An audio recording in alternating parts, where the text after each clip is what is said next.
একটা ঐতিহাসিক রায় হতে যাচ্ছে, যে কারণে আমরা মনে করতেছিলাম যে রাজনৈতিক কোনো অস্থিরতা বা অন্য কিছু হয় কিনা। আমাদের পুলিশি ব্যবস্থা পর্যাপ্ত আছে আইন শৃঙ্খলা রক্ষার জন্য।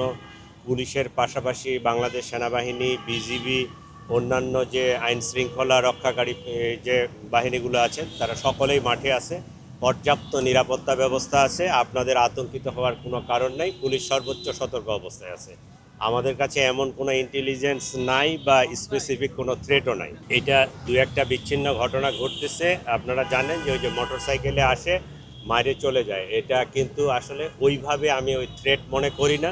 দু একটা ঘটনা ঘটবেই। ঢাকা শহর জানেন যে অনেক বড় একটা জনবসতি এলাকা, অনেক রাস্তাঘাট, অনেক কিছু। আমরা পুলিশ যথেষ্ট সতর্ক আছি, তারপরেও দু একটা ঘটনা ঘটে যাওয়াটা অস্বাভাবিক কিছু না। নগরবাসীর আতঙ্কের কোনো বিষয় আছে? নগরবাসীর আতঙ্কের কোনো বিষয় নাই। আপনারা ফ্রি অ্যান্ড ফেয়ারলি মুভমেন্ট করতে পারেন। আপনারা আপনাদের দৈনন্দিন অন্য দিনের মতো আজকেও আপনারা আপনাদের কাজকর্ম চালিয়ে যাবেন, কোনো সমস্যা নেই। এইটা মনে হয় মেসেজটা ভুলভাবে গেছে। এই জিনিসটা হয়েছে যে কোনো অনাকাঙ্ক্ষিত পরিস্থিতি মোকাবেলার জন্য পুলিশকে আইনানুগভাবে যে ক্ষমতা দেওয়া আছে সেটা প্রয়োগ করার কথা বলা হয়েছে, এবং এটার সর্বোচ্চ স্তর হচ্ছে গুলি করা। সেটা কিন্তু একজন ওই যে ককটেল মারলেই দেখা মাত্রই গুলি করতে হবে, বিষয়টা এরকম না। এটা প্রাথমিক অনেকগুলো স্তর আছে। এই স্তরগুলো পেরিয়ে যে আইনানুগভাবে যে আমাদেরকে 3টা ক্ষেত্র দিছে, সেটা হচ্ছে রাইট অফ প্রাইভেট ডিফেন্স, সেক্ষেত্রে গুলি করা যেতে পারে। একটা হচ্ছে আনলফুল অ্যাসেম্বলি ডিসপার্স করতে গুলি করা যেতে পারে।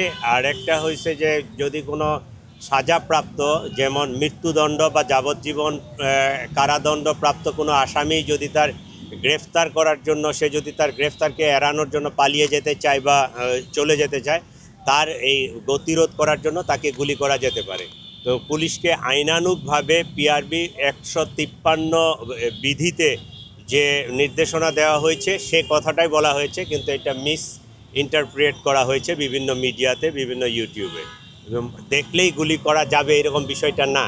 আজকে শুধু পুলিশের পক্ষ থেকে অ্যারাউন্ড 15,000 কাজ করতেছি আমরা মাঠে, 15,000-এর মতো। এর বাহিরে বিজিবি আছে একটা উল্লেখযোগ্য সংখ্যক, র্যাব আছে, আর্মির টহল আছে, আপনারা দেখবেন সব জায়গায় আছে, সবাই আছে। আমরা সর্বোচ্চ সতর্ক অবস্থায় আছি।